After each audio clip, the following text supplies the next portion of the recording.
கடலில் மூழ்கி சுற்றுச்சூழல் பாதிப்பு. என்னன்னு பார்த்துடுவோம் வாங்க. கடலில் மூழ்கி சுற்றுச்சூழல் பாதிப்பு ரூபாய் 1227 கோடி நஷ்ட ஈடாக கப்பல் நிறுவனம் செலுத்த வேண்டும். கேரளா ஹைகோர்ட்டு உத்தரவு. பெரும்பாவூர் செப்டம்பர் 21. கேரள மாநிலம் கொச்சி அருகே கடலில் கடந்த மே மாதம் சைபீரியா நாட்டு சரக்கு கப்பல் மூழ்கியது. கப்பலில் இருந்த கண்டெய்னர்கள் கடலுக்குள் வீழ்ந்தன.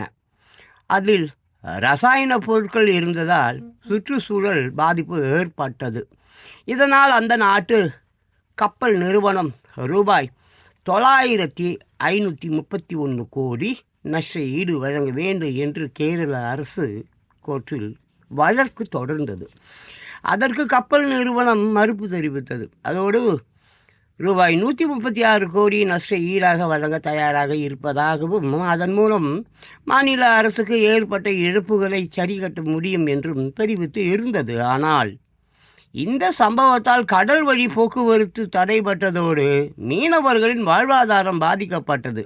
எனவே ரூபாய் 9,531 கோடி நஷ்ட ஈடு வழங்க வேண்டும் என்று கேரள அரசு தரப்பில் தெரிவிக்கப்பட்டது.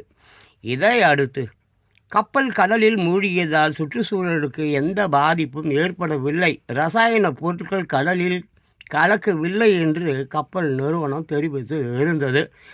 இந்த மனுவை பரிசீலித்த ஹைகோர்ட்டு ரூபாய் 1,227 கோடி நஷ்ட ஈடாக கோர்ட்டில் செலுத்த வேண்டும் என்று உத்தரவிட்டு உள்ளது.